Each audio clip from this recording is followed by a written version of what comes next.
These guys are ridiculous. These guys are ridiculous. Now, how about them damn Celtics? And we are back with another How About Them Celtics video. Sam and I are here recording on Sunday, May 19th, and we know who the Celtics are playing in the Eastern Conference Finals. It's the Indiana Pacers. The New York Knicks ran out of gas, they ran into injuries, and they could not get the job done, while the Indiana Pacers decided to make every shot in Game 7. Huge performance from Halliburton, huge performance from the Pacers. Took down the Knicks in MSG. Celtics will be playing Indiana in the conference finals. And yeah, we know the opponent now. It's finally about time. Heartbreaking stuff today. You know, never want to see what we had to watch on national television. The Knicks not going to be in the conference finals despite being 20-3 when OG Anunoby plays in the regular season.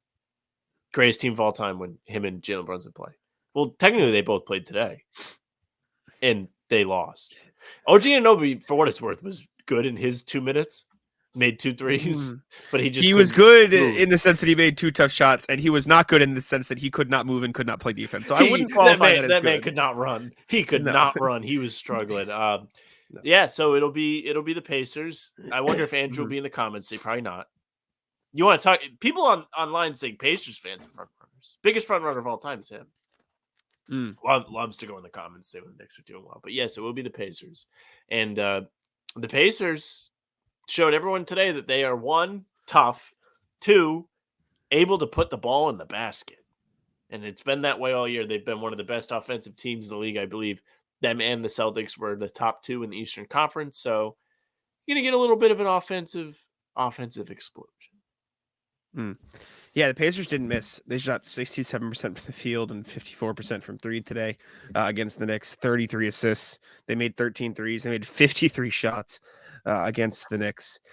Aaron Nesmith shot 8 of 8. He literally didn't miss a shot. Andrew Nembhard shot 8 of 10. Miles Turner 7 of 11. TJ McConnell's 6 of 8. Isaiah Jackson 3-3. Like, Knicks fans are probably tearing their hair out. But credit to the Pacers. They played great. They hit the shots. The Knicks went on a few runs, and the Pacers just responded every single time. So they deserve a ton of credit. The Knicks just didn't have enough bodies in the end. Dante DiVincenzo tried his best. He played well. Didn't matter. Jalen Brunson broke his hand in the middle of the game. OG Anunoby played for 4 minutes, 41 seconds, and then was cooked. They didn't have the bodies or the health or the, they didn't have enough. They didn't have enough, especially when the Pacers are going to shoot as well they did. But yeah, Celtics Pacers now. Pacers are the only Eastern Conference team to beat the Celtics. Actually, one of 2. The Hawks did it as well. They beat the Celtics twice in the regular season. They're a what's the word? A streaky team, if you want to call it.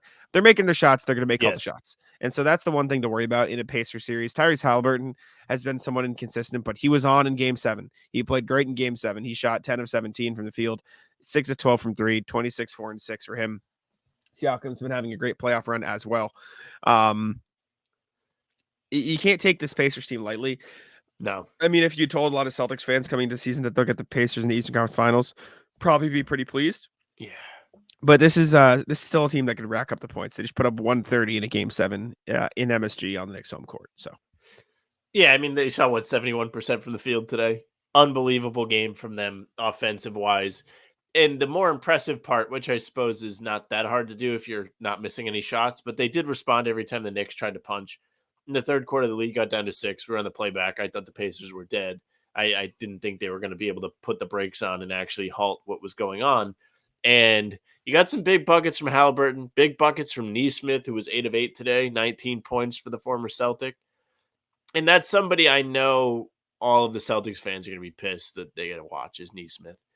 That man is always flying around. He's crazy. He was involved, I guess I would say, in the Porzingis injury back when they were in Indiana. I think he hit him in the leg or something. Tatum got poked in the eye in one of those games. So he's reckless, a little reckless. People are not going to like that. Siakam is on this team now, so he's not play them with Siakam this year. We talked about this a little bit before. Jalen is waiting. But Siakam was excellent in Game 7 today, for what it's worth. I mean, he came out, had 10-plus points in the first quarter. I think he might have had 11 or 12. and he was just nails. Wasn't afraid of the moment. Somebody that's been there before. He has championship experience bringing it to this Pacers team, a younger team with Halliburton as the leader, Nemhard being a key piece, Ben Shepherd, down the list. It continues. And listen, they're going to come to play. TJ McConnell's a motherfucker. We saw it throughout this series. We saw it in the Bucks series.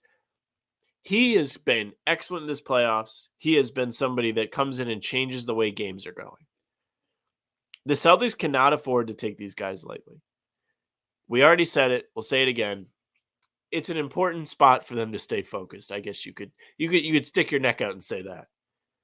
I still think they should win it in short fashion, but it doesn't feel like it's exactly going to be like playing the Heat or the Cavs. It'll be a little bit more of a slugfest. PrizePicks is America's #1 fantasy sports app with more than 3 million members. It is the easiest and most exciting way to get in on the action while you watch your favorite sports and players. You just pick more or less on 2 or more player stats and watch all the winnings roll in. You can now win up to 100 times your money on PrizePicks with as little as 4 correct picks. You can turn $10 into $1,000 with basketball, hockey, college basketball entries today on PrizePicks, America's #1 fantasy sports app. One of our favorite picks here at the How About Them Celtics podcast is the Drew Holiday blocks. It's usually 0.5. He just needs more than 0.5 blocks. That means 1 Drew Holiday block. And that pick is in the bag. PrizePicks is really simple to play. I can make my picks and submit my entry in less than 60 seconds. Download the app today and use code CLNS for a first deposit match up to $100. Again, download the app today and use code CLNS for a first deposit match up to $100. Pick more, pick less. It's that easy.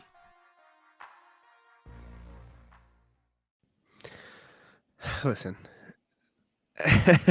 Sorry, I just saw the Paul Pierce tweet that you sent me of him stepping on a Knicks jersey. All the people did you sorry, I'm texting and we're considering driving to Indiana. Oh no. Did you talk about all the people who are going to say this is such an easy run? I'm quote tweeting one of them. You? Hoops at Hoop Mix only. Celtics officially have the easiest path to the finals in NBA history. And you know what? I don't think they give a shit because nobody's going to care. Nobody's going to care in 20 years when Banner 18 is in the rafters, should they get there.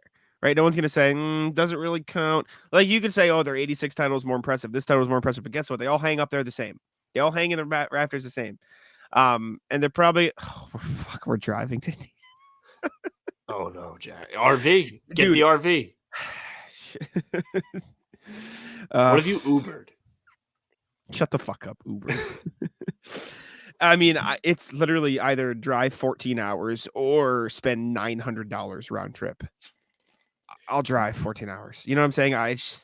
What if you guys like broke it up, like found something in between, like to stay? We'll stop. Fun? We'll get foods. Maybe I'd rather just grind it out. The 9 hours was super easy. We just hung out the whole time. Like I was just chilling. I worked in the back seat. I'm gonna prepare better this time. Like I'm gonna bring like snacks. I'm gonna bring like a plug so we can charge computers in the car and work. Like I'm gonna be much more efficient this time. But yeah. Anyways, does it concern you at all that the Pacers team did beat the Celtics twice in the regular season? So I remember when it happened, and those of you that really want to put in the work today, you can scroll back on the channel. I was pissed when they lost that in-season tournament game in Indiana. I was like, this doesn't bode well. This is like a real spot for this team to show up and play, and they lose. And they kind of lost in like an unimpressive fashion where I remember Luke Cornett and Sam Hauser were the only life they had in the first half, and then it got out of hand as the game went on. Indiana is a team that's ready to play. They've gotten good performances out of these role guys. Nesmith wasn't great in this Knicks series, but he turned it up in Game 7 today. Nemhard was 0 of a billion in Game 3 and hits the game winner. Ben Shepherd has given them good minutes off the bench. Again, TJ McConnell, he's ready. He's out there killing guys. He had a stretch in this Knicks Game 7 that he took over. Just came in off the bench, got in the paint, hit those little fadeaway jumpers. Feels like he shoots like 95% when he gets inside. He's just an irritant. He's going to be a pain in the ass. I think they are a little scary. There's a scariness to him for sure.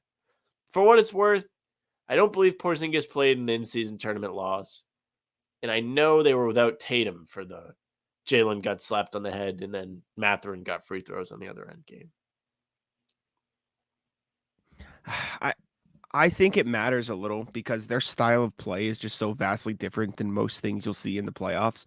Because, like, to their credit, the Pacers have maintained the style. Like, the whole thing going in was, are they going to be able to do that? Is that going to be like conducive to winning the playoffs? And it has been. And they've also ran into 2 injured teams, so it is what it is. The Celtics are injured too. Kristaps isn't going to play in games 1 and 2, but the Pacers defense is bad, and they've had to defend teams that don't really have great offensive, like, I'll put it this way. The teams they have faced don't really have spread out offensive options, right? It's Jalen Brunson for New York, and then DiVincenzo can have a good game, or Hartenstein can hit a floater. And for the Bucks, it was Bobby Portis going to have a big game, and Middleton's going to have to turn back the clock a little, and Dame's going to have to, like, the Celtics have 4 guys in the starting lineup capable of scoring a 20-point at the drop of a hat. Like if you put Tyrese with Porzingis hurt, and then you add him on top of that, if he comes back, like Drew Holiday in the post is an option. You're gonna have Tatum, you're gonna have Brown, you're gonna have Derek White, who's gonna play well. Like, I think the Celtics. I mean, obviously, I'm not like breaking some crazy news here. The Celtics have enough firepower to get past the Indiana defense. I think it's gonna be up to the Celtics to up their intensity and keep it at a high enough level to. I don't think you can really completely stop the Pacers offense just because of how dynamic it is. Like, and that's not saying like the Celtics can't hold them to sub 100. I think that's possible. I think there could be some games for that, but like consistently over the course of a series, you're probably not going to be able to drown the Pacers offense as they were to the Heat and the Cavs. And so I think the plan shouldn't be to outscore them, but it should be to contain the Pacers offense enough to where you can put up 110, 112 points and get a win. Like that should be the goal. And the Celtics have done a good job of doing the quote, whatever it takes to win all playoffs, all season. Like it's the Pacers. you should beat the Pacers, but it's going to be very annoying watching the Pacers shoot 60% from the field if that does happen to the Celtics. I would be heated. I am prepared to be upset. Like pre-upset at not Halliburton, TJ McConnell, pre-upset at Neesmith. I'm going to be upset with the Miles Turner threes. Just not looking forward to the little irritating things. But at the end of the day, the Celtics are far more talented. They're a team that has playoff experience. The Pacers really don't have that much besides Siakam. And they're a team that's proven all season that they're going to play. They're real. Even though you can complain about the teams they've played in the playoffs and all that, they still won 64 games. They've still taken care of business as much as they can in these first 2 series. As irritating as it might have been to watch them kind of play with their food a bit, they didn't let it get out of hand. Sure, they lost a couple games where things didn't go their way and, they dropped them at home, but overall, the Celtics should have this under control. They shouldn't struggle too much. I know you think it's 6 games. It might be 6 games. I think I might double back on that. I think it might be 5. You saw the flight prices? No, I didn't even think about that. I just think like the Celtics, I was watching the Pacers in this game and I was like, I'll give them a 6 because of how hot they can get. But then I also thought like the teams the Pacers have had to play aren't anywhere close to how good the Celtics are. And so I think that is an underrated factor, obviously, that I was just like in the moment watching the Pacers make every shot like, oh shit. You know what I'm saying? Like that was just a knee-jerk reaction.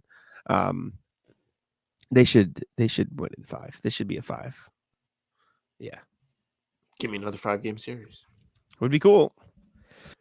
I would love not to have to stress. Also, I got to pull it up because I was so mad when I saw this tweet.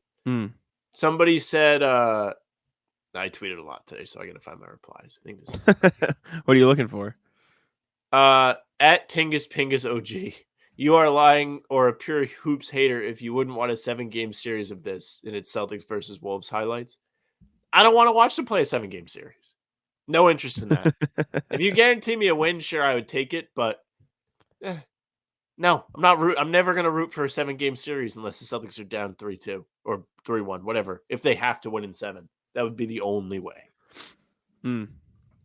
Hey, gang, let me tell you a little something about Game Time. The NBA playoffs have arrived. It's the most wonderful time of the year. Who doesn't want to get in on the fun? With Game Time, you can experience it with your own eyes. Get yourself great seats to games with even greater prices. That's right. You can save when getting your tickets with Game Time. It's an authorized ticket marketplace of the NBA, which makes getting those playoff tickets even faster and easier. Plus, the prices on Game Time usually go down the closer it gets to tip-off. Who doesn't love to save a little bit of money? I certainly do. I used GameTime back in March when I took the lady to a game. We went to see the Celtics play our Pistons, and it was great. I could look and see what the seat view would be just using the app. Didn't have to be surprised when I showed up. Plus, you do get those last-minute deals. They have the flash deals and zone deals. Zone deals, which you can choose a section of the arena and let GameTime choose those seats. You'll save a little bit of money that way. You can download the GameTime app, create an account, and use code CLNS for $20 off your first purchase. Again, that's code CLNS for $20 off your first purchase. Terms apply. Again, create an account and redeem code CLNS for $20 off. Download GameTime today. Last-minute tickets, lowest price guaranteed. I think they should, you put Brown on Siakam, like you've mentioned, which I think Siakam's a good player, but the Celtics have options to throw at him, obviously. Actually, do you put Horford on Siakam? Take your pick. You could. I think I'd rather Horford on Siakam because Miles Turner's not really a rebounding threat, put it that way. And then if you put Horford on probably the worst shooter in their starting lineup, that frees you up to put Brown on Miles Turner, and then he can just play help defense. Or sorry, not help defense, but like Horford can play help defense off Siakam a little bit, and then you can send help at him. You've got plenty of options. I think they'll probably play it straight up. Actually, Tatum on Siakam could be the best option at this point with his length. Like you could throw Jalen on Nesmith and really give him hell. I think that's the other thing too. Like you look at the options that, or the guys that other teams had defending the Pacers 1 through 5. It's like, oh, they hid Jalen Brunson on Aaron Nesmith. Celtics don't have to hide anybody. Like they're gonna have Jalen Brown on Aaron Nesmith. They're gonna have Derek White on Andrew Nembhard. Andrew Nembhard was feasting in this series on like a diet of fucking Miles McBride and Alec Burks. Like you're just not gonna have that against a team like the Celtics. And even once you get Pritchard in there, like that's versus the Pacers bench. And if it's the Pacers bench, like Obi Toppin, put Sam Hauser on Obi Toppin all fucking day, right? You know what I'm saying? So I think the Celtics are going to be good. The Pacers also don't pose the same offensive rebounding threat as the Knicks, and so you should be better from that standpoint. Like this Celtics team should be able to bully the Pacers in the glass a little bit, even though they've got a couple motherfuckers in there. How excited are you to watch TJ McConnell annoy the shit out of you for 7 games, though? Or told you, I'm not looking forward. At least to 4 it. Games. I'm gonna hate it. Is that what you're looking forward to least? Yeah, like you know me, I hate the white guys. Hate when they play well.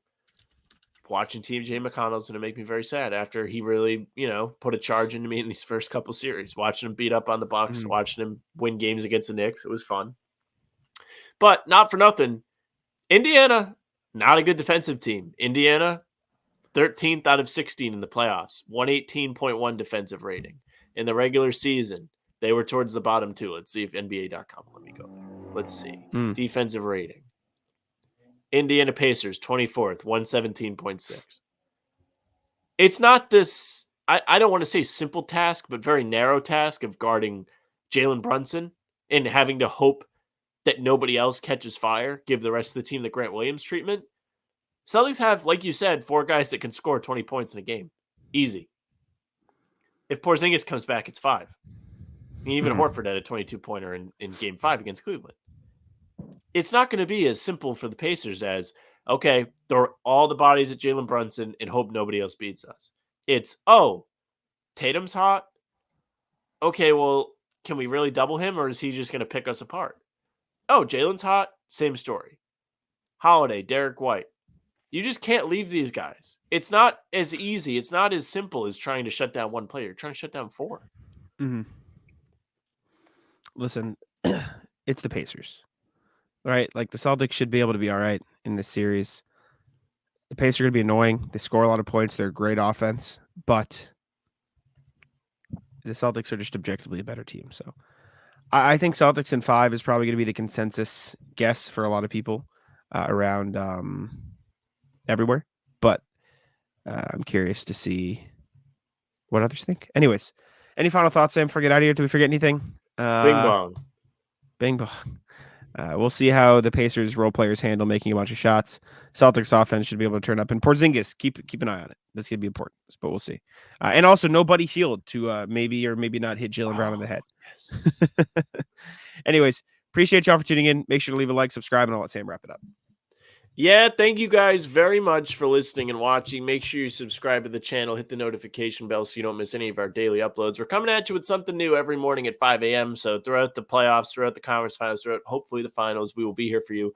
We'll have full pods Tuesday, Thursday, Sunday, game recaps morning after each game. Other videos in between. We're filling in the gaps. You can also find us doing streams, talking C's, Monday, Wednesday, Friday mornings tentatively. We have Celtics the Roundtable will probably be tomorrow, if I had to guess. Or maybe it'll be Wednesday. I don't know. It'll be sometime this week. It won't be Tuesday. It's usually Tuesday. And you can also find Jack and I here live for pregame, half hour before every single game. Leave a like, subscribe, leave a comment, tell us what you think. You can find us on Spotify and Apple too. Full pods and game recaps are there for your listening pleasure, so leave a 5-star review.